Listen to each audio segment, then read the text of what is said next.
Rasti dytë, prokurori e shkarkon për mendimin tim nga Këshilli i Ministrave. Një sekond. Këtu e kam thënë para shumë kohësh që do bëhet një dosje e gatshme. Tani, dosje e gatshme, duhet të kesh parasysh, është kur një nga brenda jep të dikush një informacion të pa drejtë për ty sepse ka bërë një bashkëpunim dikur me ty. Se unë kështu e kuptoj. Në rast se keni mendim tjetër, hajde të diskutojmë. Pa një tradhtar nuk ka spiun. S'është taksative kjo. Nga do ta di unë për shembull që zonja Balluku ose X person në qeverisje ka abuzuar me detyrën. Edhe sikur të lexoj aktet shkresore, përsëri në rast se nuk kam indicien, pra spionimin ose dhënien, lëshimin, prandaj u thash manual 1144. Mos harroni se si koha e komunizmit i merrte, i shpërdoronte, i përdorte dhe në fund fare i flakte. Dhe tani do vim në një situatë tjetër kur ama përsëri do të jetë viktima e sistemit sepse do përdoret mekanizmi dosja në flagrancë. Dhe ti hajde këtu sepse kemi dy fjalë për ty sepse ne duam të arrestojmë. Por nuk shmanget kuvendi. Kjo është loja e fundit që do të përdori Spaku. Për mendimin tim. Por Spaku me porosin e partisë.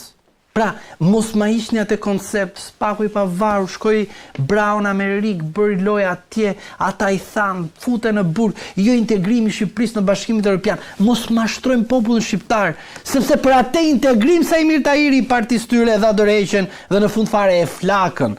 Për atë integrim Arben Ahmeta i dha dorëheqjen, edhe u la arati se nuk e besonte drejtësinë e tij, kundërkohë shkonte dhe ai vazhdimisht ç'a thoshte në publik. Unë nuk jam i penduar për drejtësinë që vendosëm. Ai bëri grob vetes. Zhlima, a ka mundësi që një ministër të detyroj një prokurori të kërkojë në 3 shtete të ndryshme për fshehje pasurie, pra kaq shumë hapësirë kanë pasur këtu për të vjedhur. Edhe një herë mos shiko të fjalia e vjedhje sepse e prezumohet të pafajshme të gjithë ti, unë të gjithë jemi të pafajshëm, derisa të provohet fajësia. Po kur drejtësia funksionon e pavarur nga manualet. Atëherë flasim me që drejtësia është e pavarur dhe pashme. Kolegu im ka të drejtë të thotë atë që mendon. Bie dakord apo jo? Jo. Unë bie dakord për diçka tjetër.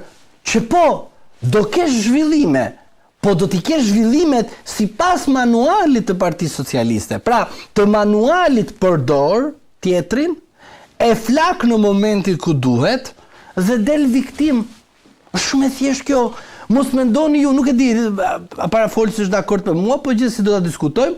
A kemi një drejtësi të pavarur, të paanshme, e cila shqyrton dhe bazuar në prova dhe kështu, sepse sot dele në diçka tjetër. Sot edhe dele në diçka tjetër. Shumë pas për të vjedhur që shkon në Austri, në Holland, në Zvicër. Po tani të lutem tani kjo jo ka prova, jo se do ta arrestojnë, jo sepse kjo jo edhe një herë ne flasim këtu në aspektin parimor dhe themi, zotri, ti pse Berishën, Beqajn, Veliajn, Metën, Dakon, emrat të tjerë me radhën se janë shumë e kanë bërë grup parlamentar të brenda, i ke futur në burg, i ke proceduar detyrim paraqitje për statistikë dhe zonjën e ke bërë tani të jetë super në Partisë Socialiste. Pra sot ti ke ministra të cilët janë emëruar nga zonja. Dhe ti prokurori i Spakut ka bërë politikë duke viktimizuar Ramën. Zotëri. Kjo është fakt konkret. Në rast se ju më thoni mua ka vjedhur, ku ta di se ka vjedhur ajo? Pse ka mundosë a ka vjedhur, s'ka vjedhur ajo?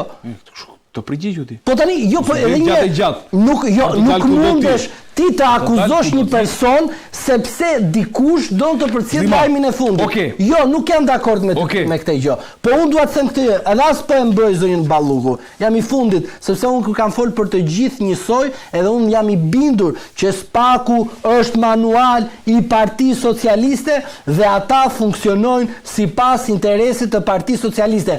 A ka fraksione Spaku? Ka. Dhe si ka fraksionet, ajo është e dukshme. Kur zoti Duman Elbani 2022-2025 kishte mbështetje. Jo, kjo është fakt konkret, nuk është Zoti Dumani është po duhet ta kuptoj edhe audiencia. Pse ndaj Zotit Velia i vendosën arrest në burg dhe ndaj zonjës vendosën direkt e pandeut. Ata e din ata. Jo, pa është drejtësia me disa standarde.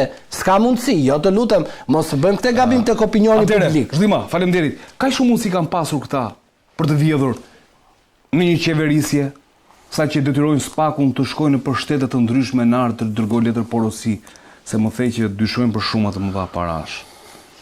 Ka shumë porosi, ashtu the? Nga 2020 deri në 2025 zonja Balluku ka pasur në menaxhim si ministre 12 miliard euro. 12 miliard euro si ministre. Ministria e Infrastrukturës është ministria që në 7-8 vitet fundit ose edhe më parë, se nuk e mbaj mend më kështu, po ditem që ka pasur gjithmonë pjesën e luanit në buxhetin e Shqipërisë. 60%, 50%, 60% të gjitha fondeve. Vetëm Ministria e Infrastrukturës dhe Energjetikës e zonjës Balluku nga 2020 deri në 2025 ka pas 12 miliard euro menaxhim. Nuk po them që ka vjedhur 12 miliard euro, po them ka pas menaxhim 12 miliard euro. Pra, buxheti i shtetit shqiptar ka qenë diku te 6, 7, 8 si vjet miliardë euro, pra gjithë buxheti, kaq ka pasur vetëm Ministria e Infrastrukturës. Pra, parat të cilat kanë qarkulluar sa në për rrugët e Shqipërisë, sa të fotovoltaikët, sa të gosheja, sa të OST-ja, ku di unë, ku të du është ti, kanë qenë me thas. Ta nuk kanë para për pensionistët. Aty është problemi madh me i dhona tia nga 100.000 lek me atë bërë 110.000 lek. Po kur vjen puna për ta bërë nga 6 milion euro që kishte standardin kilometri rrugës Berisha, në 30 milion euro, pra 5 fishim me njëherë, ta se kanë problem fare dhe e kanë treguar me fakte dhe me akte. Kështu që këtu mos u çudit fare ti për këtë histori. Pyetja që unë shtroj është, dhe këtu pastaj kam rezervat e mia, se këta që din të vjedhin, din dhe të fshehin. Unë e kisha pyetje, ku i fshehin parata te ky rrethi ngusht që ka vajtur BKH-ja?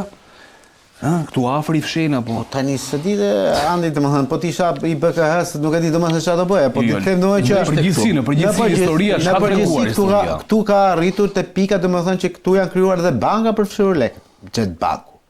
Ka ca banka tjera që konsiderohen domethënë që janë të lishme, por teorikisht aty prodhohet para e palishme.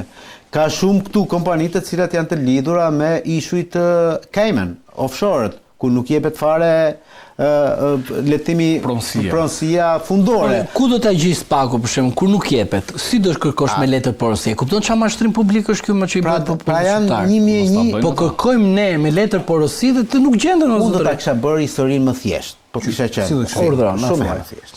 Ka një gjë. Unë do isha marrë teorikisht vetëm me deklarimet e pasurive të zotrinëve. Unë do bëja një histori të thjesht ditore. Ti Andi ngrihesh mëngjes dhe merr makinën tënde. Makina jote në 2013 ka qenë një Fiat Punto. Po. Tani në 2025 është një Mercedes 2026, një Mercedes ishte vjet. Mercedes Cadillac, kështu që ma justifiko. Ti në 2013 ke deklaruar 90 milion lek të vjetra në llogarinë tënde bankare. Në 2023 ose 2024 ke deklaruar 2.8 milion euro, se këto janë deklarata që këta i kanë dhënë vetë. Sigurisht këtë gjë duhet ta kishte bërë inspektori i LDKP-s, po këtu nuk ekziston këto. Këto janë historira për të tjerë. Është për të tjerë.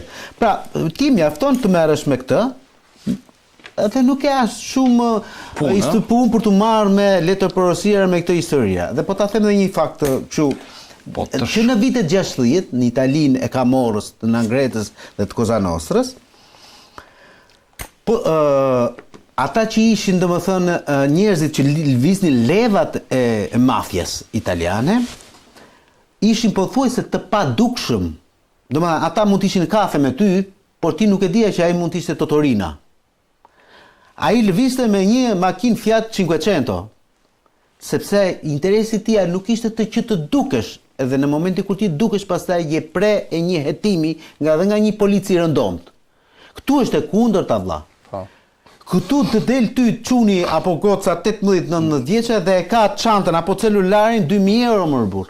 E ka makinën 200.000 euro.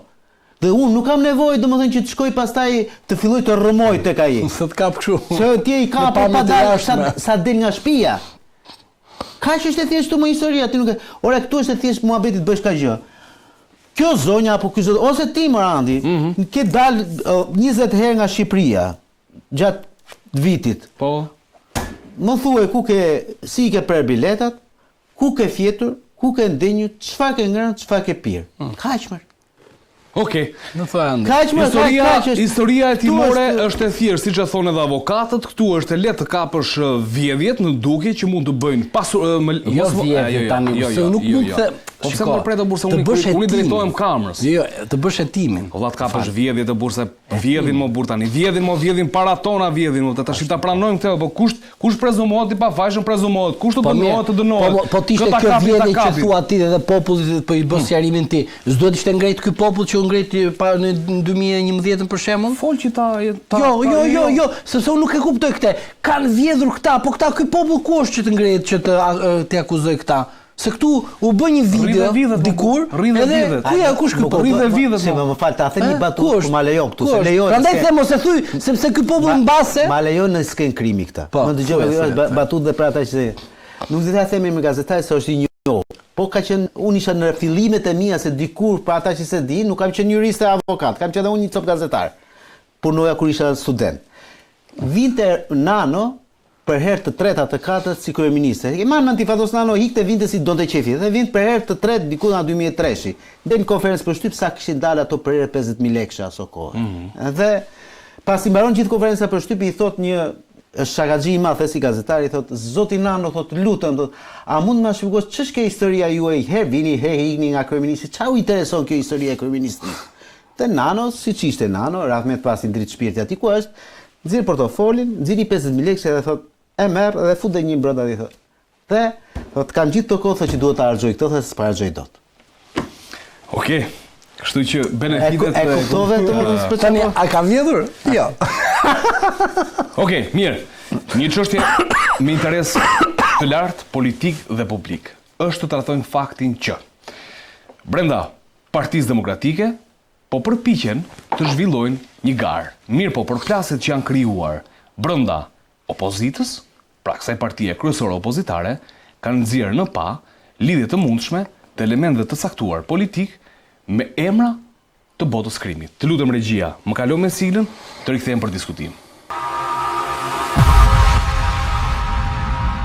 Dhe në gjithë të histori, duket sikur kjo ka prodhuar një vështirësi. Ka ngelur Berisha I vetëm në garë, të tjerë element ndoshta për përmendje në lidhje me botën e krimit, po ashtu edhe për vetë Berishën janë bërë le themi këto ndoshta për familjar të tij, këto lloj deklarimesh publike për lidhje të mundshme, financime të errta, para nga biznesi, të gjitha këto me radhë. Tani këto vinë në formë e pretendimeve politike, zhvillima, unë dua të jem shumë I kujdesshëm në këtë emision, por pyetja është e tillë. A mund themi në një moment që ky është një realitet që elementë të caktuar, qoftë opozitës, qoftë të pushtetit, janë aty ku janë dhe mbështeten nga element botës krimit? Partia Demokratike dhe zoti Noka ka zgjedhur një gabim, ose më mirë ka bërë një gabim dhe ka zgjedhur një strategji të gabuar duke treguar vazhdimisht që ne kemi një narkoregjim, krim, banda në rrethet e qeverisjes së vendit.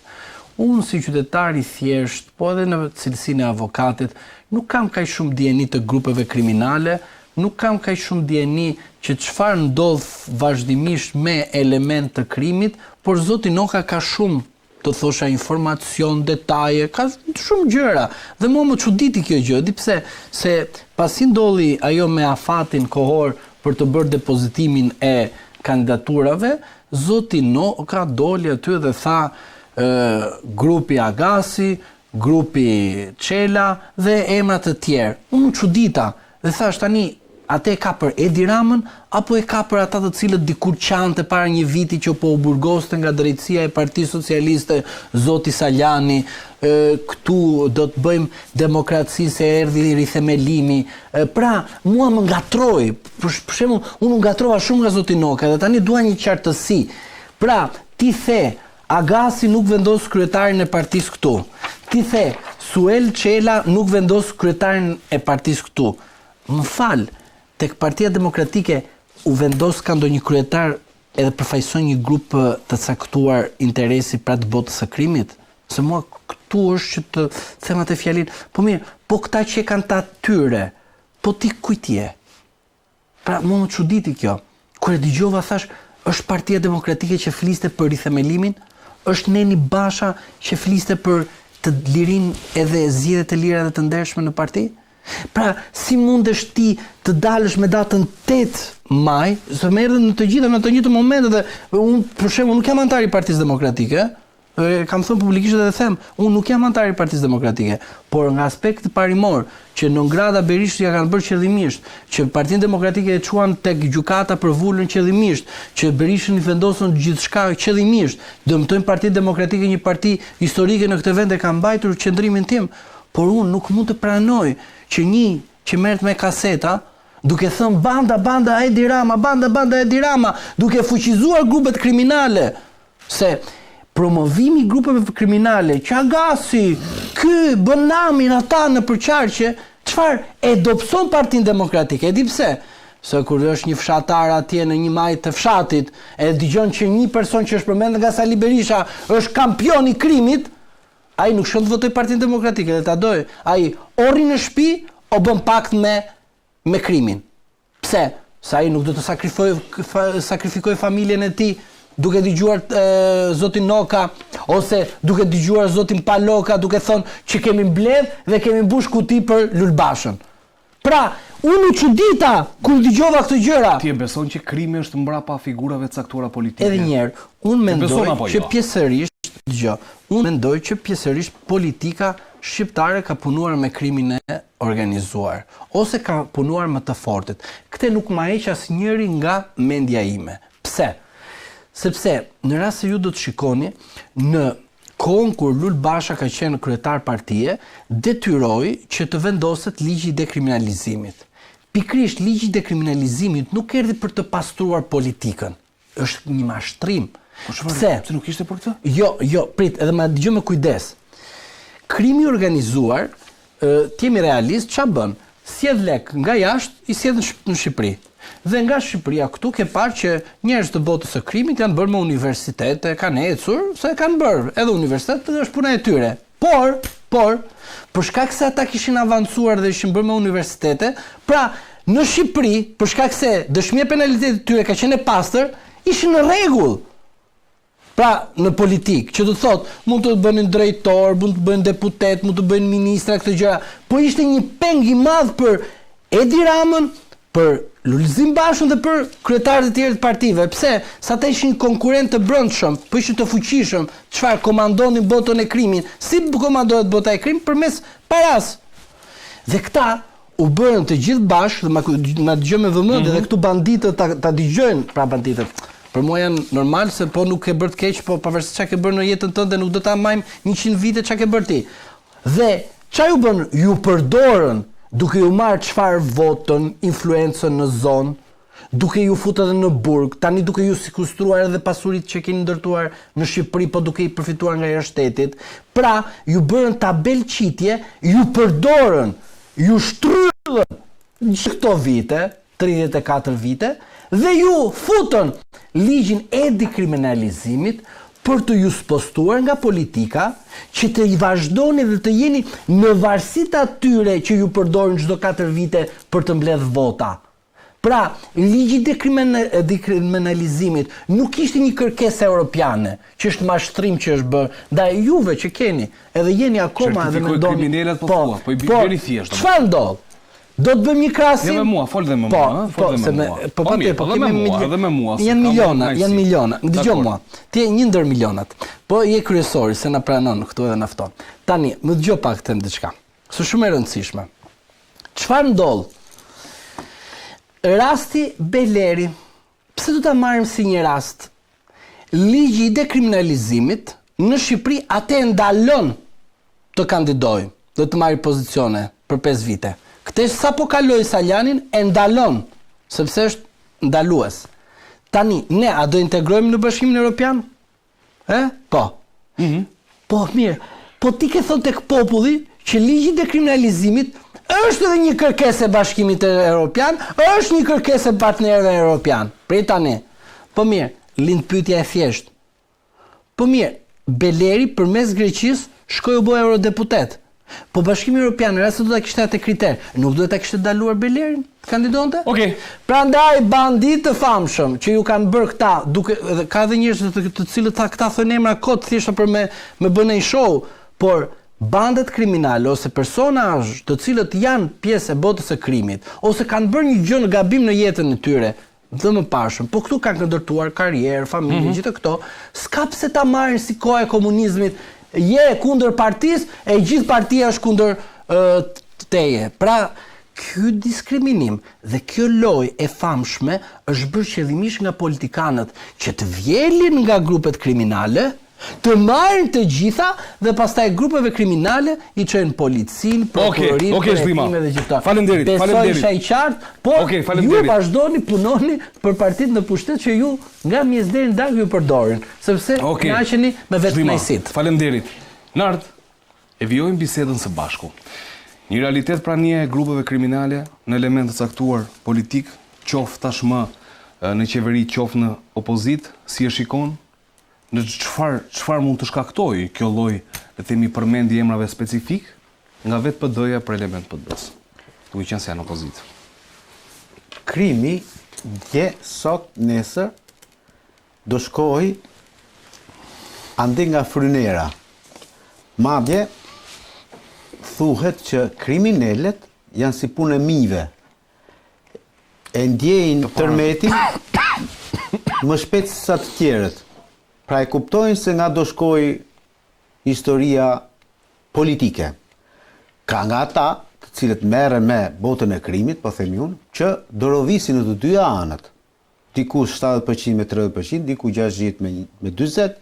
Pra, ka ndodhur, ndodh sot dhe do ndodh nesër, se jo pa qëllim, ata që ishin oligark në kohën e Zotit Berisha, janë oligark edhe në kohën e Zotit Rama.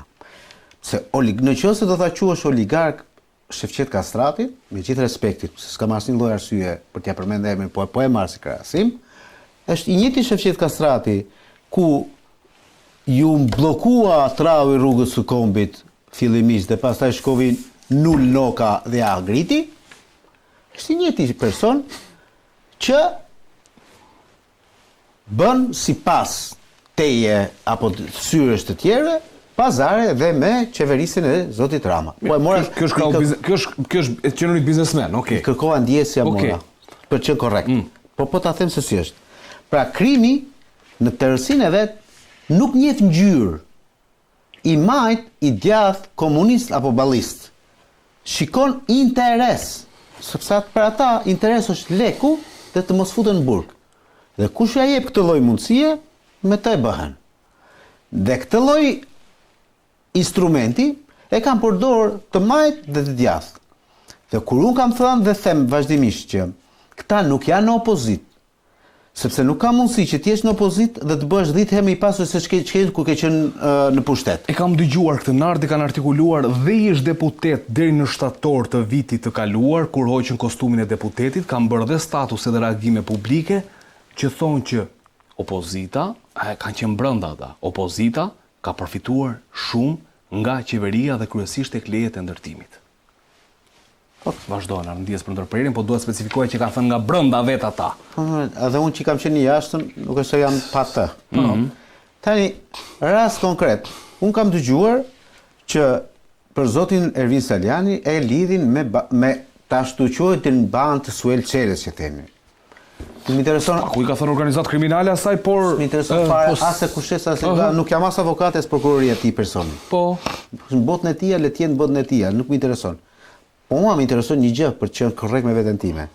Se Në Elbasan është përjashtuar Doris Madhi, një nga këshilltarët e Partisë Demokratike aty, dhe u atakua Ervin Saliani me idenë që kanë votuar ose janë bërë pjesë e lojës së Suel Çelës, por nuk ka guxim nul Noka dhe as Sali Berisha që të thonë që kryetari i Partisë Demokratike deri dje në Elbasan, sot deputet i Elbasanit, është në kuvend. Në kuvend, Blendi Hinçi, ka qenë kur ishte këshilltar në Bashkinë e Elbasanit, ka votuar pro zgjatjes së kontratës të tregut të Elbasanit për babain e Suel Çelës. Ky është fakt. S'e kam shpikur. Po, s'është opinion, është fakt. E ketë proces verbal. Ti shkoj ta marrin te proces verbali atje, që ka firmosur ky zotria. Ky është deputet i Elbasanit. Mund ta ketë bërë në bindje të plot dhe mund t'i ketë takuar që ta marrin rinovimin e kontratës. S'po nuk dim kushtet, pra nuk i dim çfarë kushtesh ka pas kontratë. Po s'më intereson pra. Okej. Mua më intereson, ky është fakt. Doris Madhi është përjashtuar se me gjasme kjo zonja ka dalë jashtë kur është votuar. S'ka qenë fare në votim. Kjo përjashtohet sot se e lidhur me PS-n. Ky zotria që është deputet i nul Nokës, ky nuk ndodh asgjë këtu. Ky është fakt. Ne po flasim për fakt. Pra ndralla, duros se tani të më. Pra ndralla mund të bësh çfarë duash. Unë jam prej 1995 antar i Partisë Demokratike. E them me mburrje dhe krenari. Edhe me mburrje edhe krenari. Uroj që mburrja të më bie dhe po mbash. Kurse krenaria ndoshta do vdesin me mua. Nuk ka turp më të madh për mua, dhe e them botërisht, me atë që unë shikoj sot se çfarë po ndodh në këtë parti e konsideruar demokratike. Tash të më lejojnë qytetarët që kjo sken krimi është, dhe më thënë trajtoj jo, po ja pra një sekond se këtë momentin dua ta sqaroj. Ky është emision sken krimi, por neve na intereson dhe një realitet i cili vjen në kontekstin politik të gjës për të shërbyer dhe për të kuptuar se çfarë po ndodh brenda PD-s na. E kisha nevojë për ta bërë. Okej. Në ka turp më të madh thash për mua që ta kuptosh se çfarë ndodh sot aty. Ti largon nga gara 1, 2, 3, 4 personazhe, të cilët mund të kenë një feedback apo background të fortë apo më të lehtë, dhe shkon dhe degeneron historinë, nul Noka sërish, me i remen. S'ka mas edhe një gjë me këtë zonjë se se një fare, ajo madje ishte te galvanizuar sepse doli dhe tha, unë tha respektoj të vdekurit dhe ashtu të respektoj dhe të gjallët, do fitoj me 99% vota, pak e kishte kaluar edhe mbi kasurrelat e veta. Historinë e vet, po në drejtë e saj ta mendoj, dhe pas 12 orësh kur gjithë rrjeti social u kthye në një meme, sa u kthye Sali Berisha nga Zagrebi, e përjashtua në hoqen dhe këta dhe doli vetëm zoti Berisha si kandidati vetë. Pra, një mënyra për një tjetër themun e hangën turpi me buk, po këta sa turpe ka ngërë këta... Se realisht zonja mund tjetë zonja nderuar, mund tjetë një mjek e shumë. Po ta kuptosh tash i këtes duhet të dalë diku tjetër onar, tash i më lërë që të vite logjika. Jo se na theje demokrat, prandaj duhet jap zonja mund tjetë zonja nderuar, mund tjetë mjeke e nderuar, por në Partinë Demokratike publike ato se çfarë shohin njerëzit duke me zero kontribut. Po mund të preve edhe një tjetër do ta bësh emisionin sonde vetëm. Nuk e do ta bëj vetëm, unë sepse e kisha të rëndësishme për ta bërë këtë marrë sepse më the u kthye në meme edhe më përmendë dy terma që unë nuk kthye meme ajo. U kthye PD-ja në meme thash. Mos e ngatroj historinë, thash u kthye PD-ja në 12 orë u kthye në një meme të madhe. Sepse pikërisht zonja nuk ishte kontribut politik, po them prandaj u kthyen meme. Po pra, pse nuk mundesh. Dhe prandaj thash që mund të jetë zonjë shumë e mirë, profesioniste shumë e mirë. Por kontributin e kishte zero në publik dhe u kthye në meme. Erdhi Berisha nga Zagrebi? Po, edhe e hoqën. Okej. Edhe e hoqën e skualifikuan si të padenj për të kandiduar gigantin zotin Berisha. Në një mënyrë apo në një tjetër është gigant. Po për pyetje që u ngre është kur ti je një personazh që e ke dominuar në mënyrë drastike gjithë jetën politike të Partisë Demokratike për 35 vite Berisha. Ti nuk e nevojt me bo gjasme. Me gjasme ti nuk e nevoj. Nuk ka mendje normale, nuk po theme IQ të lartë, normale, në PD, apo për te PD-s, që sot nuk thot, cili do qoftë që mund të kandidoj për balë Berishës, fiton Berisha. Sepse ashtu është krijuar aty historia. Kanë marrë peng këtë gjë në këtë partinë. Po. Aty është marrë çdo gjë peng. Dhe tani, në momentin kur ti e ke pronë tënden, atë ke SHPK tënden, ti nuk ke nevojë që të bësh gjasme, sepse pastaj del si mreti Cullak, që thon sa bukur je veshur, kur ai ndërkohë ishte laguriq. Pra aty del Albana, nuli me shok dhe thon, doktor, sa bukur të rika ky kostumi, kur doktori është laguriq. Pra ne nuk mundemi të bëhem sakrilegje të tilla. Pra nuk mund të gënjejmë deri në këtë parfeje. E treta, ti nuk mundesh më zotëri nderuar politikisht po flas. Nga njerëzit e ndarë, ti thuash Edi Rama duhet zgjedhje të lira, të drejta demokratike, me ata nuk shkojnë zgjedhje, ai është satrapi i zgjedhjeve. Po, ti. Okej. Po ti në krahun tjetër? Ç'a bën?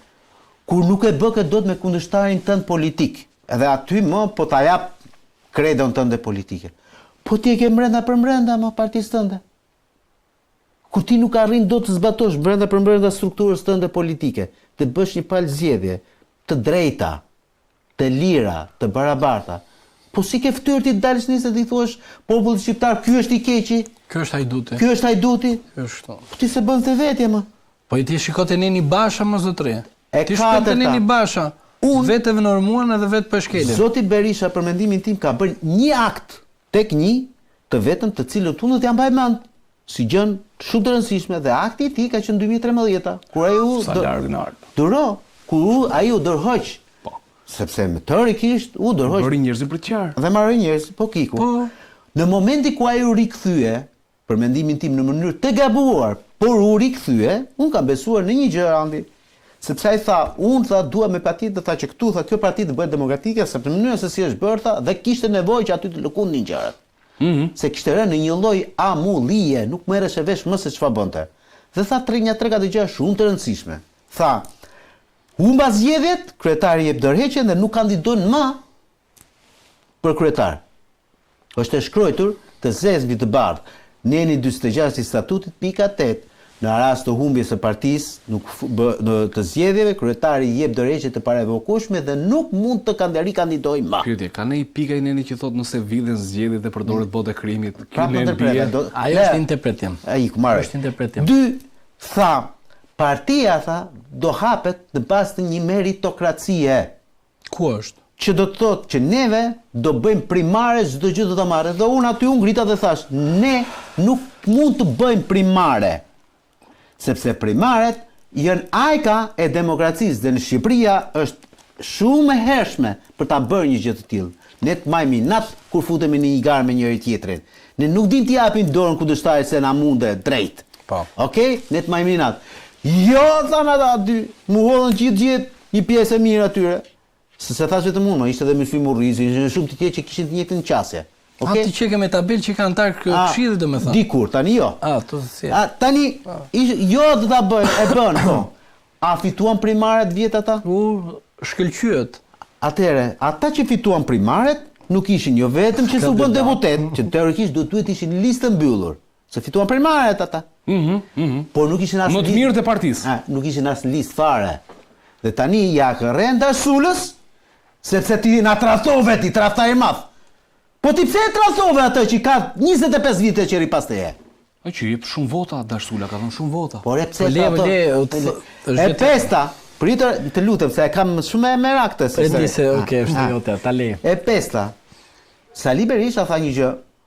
Unë tha në 2022-shin, ne i thoshim doktor, të bëjmë një përmendore gjigande tek Shqupi, që ti të rrit ta shohësh kështu, ose të dalësh përballë tek shtëpia e çunit, e Shkëlzenit që ka përballë dhe të jetë në të njëjtën gjatësi vale dhe lartësi. Por mos kandido. Lejtë bazë, jo, tha. Unë tha do kandidoj, tha, dhe në unë tha kryetari PD-s legjitime, për 6 muaj tha Ramën e nxjerr në pension. Nga ajo datë ne humbën zgjedhjet e 2023-shit. Zgjedhjet e 2025-s 2 herë. se humbe dhe ato të majit edhe ato të nëntorit. Pra, i humbe prap. Nuk gëudzon të thot që hajde të shkrim në zgjedhje në Rogozhin, ka 4 muaj Rogozhina pa zgjedhje. Nuk gëudzon të thot atë. Pra, dhe për logjikën time, pra ai sa u marr vesh, se mund mos marr vesh ai sa duhet. Rama me këtë, unë ka thënë 2021 për qytetarët dhe në 2033 i ka të qepur atletat për të qenë kryeministër. Me këta.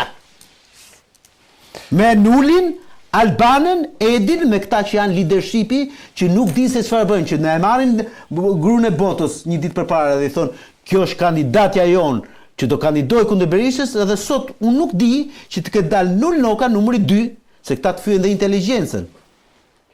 Nul e ke për Flamur Nokën, që është pas meje. Po pra, ja ka lënë si Ariqin, ja ka lënë Sajmir Tahiri, nuk ja lash unë, se kam shpikur unë këta. Ja ka thënë atje, dhe fiks ashtu është. Ai është numri 2 i PD-s. Unë kam turp që kam ktesën e PD-s. Kur mendoj që ai është sekretari i partisë, për mua ke menduar ndonjëherë ta djegësh atë narti? Jo. Pa është kontributi im Ajande, nuk është problemi i tij. Nuk të kanë zgënjur këta ty kaq shumë sa ti të thuash që unë do ta djeg të tesë do largohem nga kjo parti. Vullnetarizmi dhe idealizmi është një gjë që buron nga brenda. Nuk të mëndë të vjen vetë dhe tiu. Po pse nuk të respektojnë ty këta? Po sepse që ti ke? Po sepse është Nuli pra thash aty. Po e vure gomarin për para Kalit, do e zhmapin e gomarit, Domik.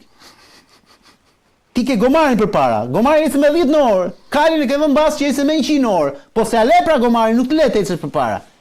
Dhe këta e kanë uzurpuar atë, dhe kjo histori do vazhdoj kështu, dhe në datë, dhe 2 fjali kam të lutë, mos më ndëpre. Dhe në datë 23 maj, ta dinë të gjithë, ka për të qenë de facto funerali i PD-s. De facto më. Në datë 23 maj do rizgjidhet padroni, mbreti do vazhdoj të ketë mbretërimin, datën 30 maj, Gaska me Gonkën, me këta lëpirësit, këta që thoshin Çuni Xeni, Çuni Babit, Gërdeci, Suelçela, Bajrat, e më thetashe, po erdhi ai aty, unë nuk bëhem më. Gazmet Bari thotë. Ashtu, ta do ndryshojnë dhe statutin, në 30 maj është kuvendi, dhe po e ndryshojnë statutin këta zotërin, të jetë kuvendi, dhe çfarë do ndodhin Andi, këtu e deri në nëntor dhjetor, se gjithë kjo histori, e di për çfarë bëhet? Që Sali Berisha të marrë një imunitet nga ndërkombëtarët. Pra unë e lëshoj PD-n, e liroj që opozitarizmi të... Pas ka qëllim. Po më ngjaj edhe në fund se unë nuk flas kot tani. Pra unë e liroj hapësirën opozitariste, pra nuk e mbaj të mbyllur këtë histori, sepse këtu pengmesi më i madh është ai që ka marrë opozitën pengmër, nuk është ai që është pushtet. Ai që është pushtet ai ka drejtën e tij me qenë aty më. E ka fituar votot dori. Ti, alternativa kush është? Ti e ke marrë peng. Dhe këtu qëndron problemi vetëm te një gjë. Si të bëj unë dealin me ndërkombëtarët? Si të ma japin ata, se ata deri tani s'ja kanë dhënë një deal tillë. Dhe s'kan për t'ia dhënë. Shbaja kryesisht. Unë po them ndërkombëtarët, me qëllim që unë të bëj një dalje të butë, të mos prekem fare nga ato çfarë mund të kem bërë, penalisht apo jo, apo administrativisht, dhe mundësisht të lë një lulash tjetër, si më kam sintim aty. Po unë do pranoja dhe çdo lloj lulashi tjetër. Mjaft që të mos shkoj më të kisha këtë lloj principi. Si që shikoni, Partia Demokratike, brenda saj opozita, ka njerëz idealist të cilët kanë treguar kontributin e tyre ndër vite me radhë, kur nuk kanë marrë një vendim që ta djegin tesrën e partisë, por i kanë qëndruar besnik idealit të njëjtës partie apo partisë tjetër, siç është në pushtet, dhe janë gjithnjë këta individ të cilët nuk duhen tradhtuar në asnjë moment. Zhlima, ku po ta bëj politike, po e bëj shumë pyetjen. Ku mendon që shkon opozita tani? Partia Demokratike e opozita. Bravo, se Partia Demokratike është pjesë e opozitës, opozita është një institucion tjetër shumë i respektuar, sepse opozit do kemi gjithmonë, sepse partit do të ndryshojnë, besojnë në të ardhmen nga pushtet në pushtet, dhe sigurisht do të kemi konfigurime të reja. Por më lejoni thjesht të tregoj thjesht foton që keni mbrapa Zoti Noka, dilte para një vit e gjysmë dhe thoshte që Zoti Saljani është proceduar, arrestuar nga një drejtësi me regji, bandat kriminale, ai shkoi për të shpëtuar demokracinë, janë fjalit e tij, kam lexuar unë. Në burg, tha Berisha. Një sekond, dhe ai sigurisht që thoshte që zoti Sajani është një viktimë e sistemit të drejtësisë së re. Tani, personat që janë koherent, apo personat që kanë respekt për veten e tyre, kush bëhet më i rrezikshëm? Ai që është jashtë burgut ose ai që është brenda burgut? Tash të citoj ç'tha Berisha sot, më lër ta citoj që të bëjmë diskutim. Berisha sot tha, dënimi i Saljanit ishte dënim, ishte një burgosur politik, dënim politik, por ushit brenda në burg. Si ushit aty? Si ushit, prandaj ta bëre, si ushit. Jama jep mua tani, zoti Berisha na thuaj. Na merr telefon zoti Berisha dhe na thuaj, ne interpreton. Po pse i shkovi Covi libra dhe i tha pse shkoi të takoj? Shitur ky. Po, ku ishte i shitur? Përmendi që mos shitej. Mos vazhdoj shitjen. A kupton në cilën situatë jemi? Zotri, jemi në situatën që akoma nuk po e kuptoni. Zoti Berisha dhe personat të cilët ka rreth ti, Noka, Bardhi, e të tjerë me radhë, Paloka e të tjerë se janë shumë tani, se mos ta harxoj kohën time për këta, janë në një marrëveshje të qartë politike me Partinë Socialiste, reforma territoriale, reforma zgjedhore dhe reforma kushtetuese. Kur unë pash, është e pa imagjinueshme o zoti i madh, flet për disa njerëz dhe thua po të bëjnë luftë, edhe ti vet thua do shkoj të bëj protestë me 8 maj dhe ke në një trues diskutimi Luciano Boçin dhe Marznikun duke bërë reformën territoriale, çfarë është kjo gjë? Sa i smur duhet jesh në atë parti? Sa i smur duhet jesh në atë parti? Kjo është pyetja ime e thjeshtë ndaj ata njerëz të cilët janë aty brenda. Sa i smur duhet jesh që para një vite gjysmë ta thoj që ky është viktima e sistemit? Sa?